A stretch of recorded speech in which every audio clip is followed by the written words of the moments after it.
जी हाँ दोस्तों, तो बिहार के योगी बनने की राह पर सम्राट, समाजवाद गया तेल लेने, अब सिर्फ भगवा एजेंडा। कुर्सी मिलते ही सम्राट ने बदल दिए रंग। दोस्तों, बिहार जो कभी लोकतंत्र की जननी और साझी विरासत का केंद्र हुआ करता था, आज वहां की हवाओं में एक अलग तरह की कड़वाहट घोली जा रही है।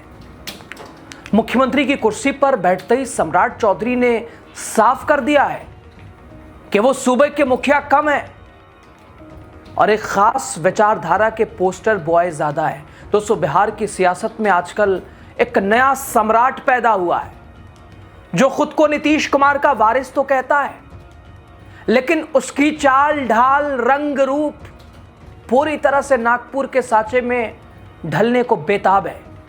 जी हां, बात हो रही है बिहार के नए नवेले और भारतीय जनता पार्टी के बिहार के पहले मुख्यमंत्री सम्राट चौधरी की। वही सम्राट चौधरी जो कभी लालू यादव और नीतीश कुमार की उंगली पकड़कर राजनीति का खगग सीखते हुए नजर आए थे, लेकिन आज भगवा चोला ओढ़कर कट्टरता के नए कीर्तिमान स्थापित कर रहे हैं। दोस्तों, ताजा मामला टोपी और गमछे का है।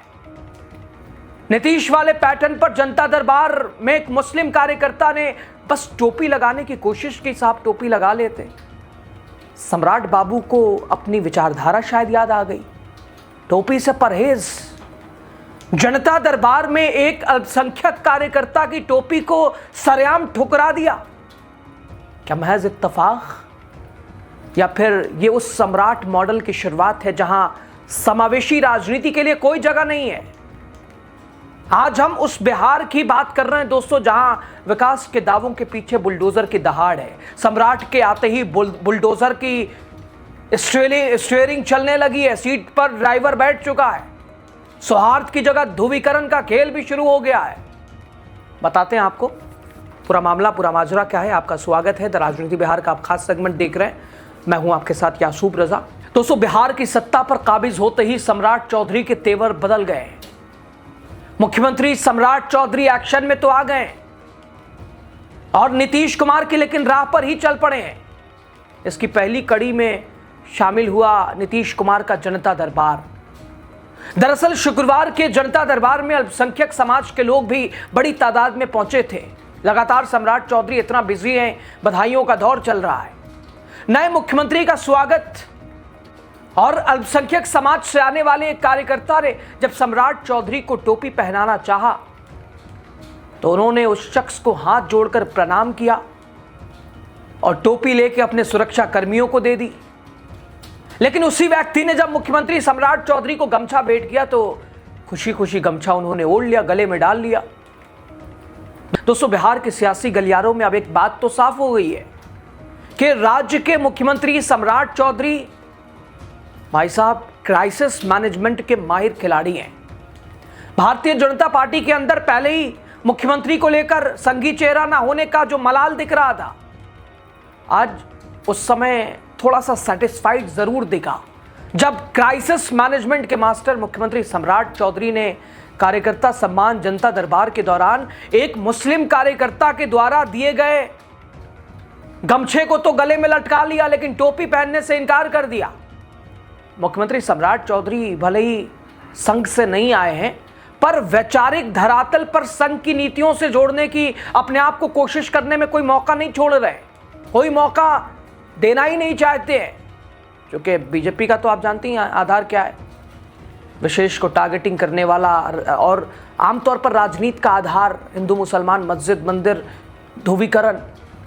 और दोस्तों, ये नफरत वैसे अचानक नहीं पैदा हुई है। सम्राट चौधरी ने पिछले 2 सालों से अपनी समाजवादी विरासत को गंगा में विसर्जित कर दिया है और फिलहाल कट्टरता की चादर को ओढ़ रखा हुआ है। तभी तो तोहफे मिले बिना संघ, बिना छात्र संघ के।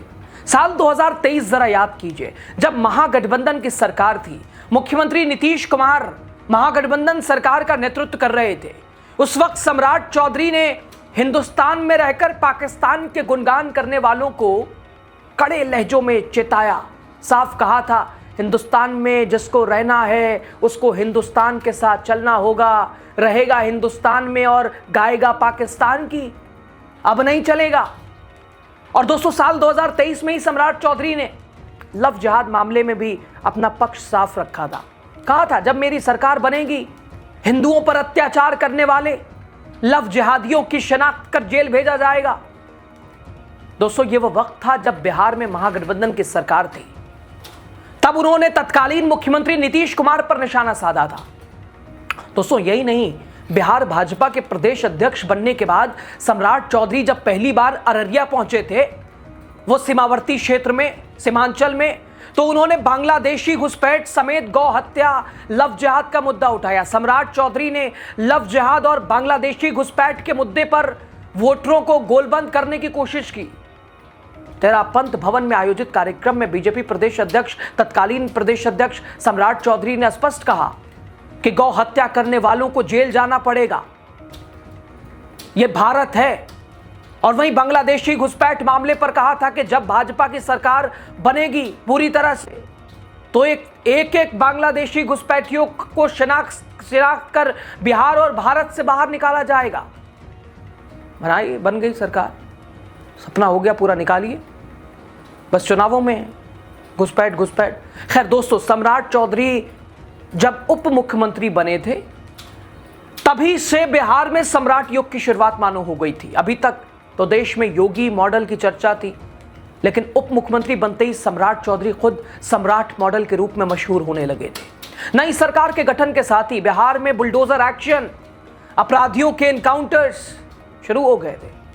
और तभी सम्राट चौधरी में केंद्रीय रणनीतिकार ने एक तरह से उनमें नेतृत्व के गुण को भी परखा था, समझा था। और यही वजह भी है कि जब सम्राट चौधरी मुख्यमंत्री की शपथ लेने लोक भवन जा रहे थे, तो सम्राट चौधरी के सामने बुलडोजर बाबा जिंदाबाद के नारे लग रहे थे।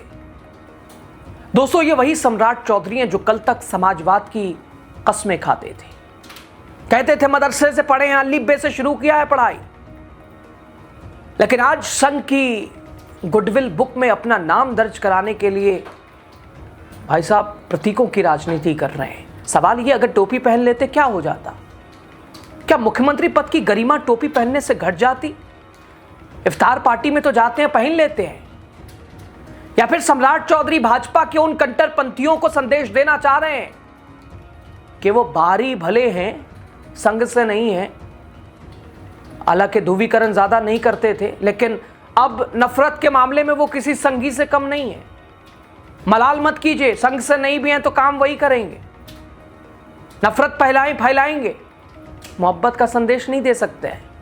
दोस्तों, सम्राट चौधरी की पगड़ी का रंग भले ही बदलता रहे, लेकिन उनका मकसद सिर्फ एक है, नीतीश कुमार की छाया से बाहर निकलकर खुद को बिहार भाजपा का सबसे बड़ा हिंदू चेहरा साबित करना। ये उनके लिए अग्नि परीक्षा है। संघ के पुराने चावलों को मात देने के लिए सम्राट चौधरी अब उनसे भी आगे निकलने की होड़ में।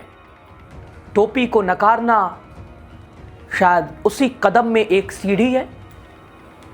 तो क्या सम्राट चौधरी बिहार के अगले योगी बनने की राह पर है? क्या टोपी से इनकार कर उन्होंने यह साफ कर दिया है कि बिहार में अब सबका साथ सबका विकास सिर्फ एक नारा है, असलियत है ध्रुवीकरण? खैर दोस्तों, हमें इसमें सीएम सम्राट चौधरी की कोई गलती दिखाई नहीं दे रही है। जब ये लोग मिलने गए थे तो भाई उपहार देना स्वाभाविक है, लेकिन टोपी पहनाने की क्या आवश्यकता थी? क्या कोई हिंदू व्यक्ति मुस्लिम नेता से मिलने जाता है तो क्या टीका तिलक लगाता है? ठीक है, बहरहाल दोस्तों, उनकी अपनी विचारधारा है, उनका अपना व्यक्तिगत मत है, पहने ना पहने। लेकिन लोग पूछ रहे हैं, जिस पद पे बैठे हैं, इस पे बैठने के लिए और इस पर बैठे रहने के लिए सबको लेकर चलना होता। आप किसी धर्म के नहीं होते, आपको गुरुद्वारा भी जाना पड़ेगा, जरूरत पड़े तो मंदिर मस्जिद। लेकिन क्या बीजेपी के सिद्धांत और विचारधारा उसकी इजाजत देते? उन्हीं को गले लगाना जो बीजेपी के लिए भाई साहब टॉपिक है, राजनीति का आधार है, तो ये तो विपरीत है। अब आपकी राय इसमें ज़्यादा महत्वपूर्ण होती है। आपको क्या लगता है बताइएगा ज़रूर। क्या अगले योगी आदित्यनाथ बन गए सम्राट चौधरी? क्या कुर्सी पर बैठते ही रंग बदल गया? बताइएगा ज़रूर। बहुत शुक्रिया।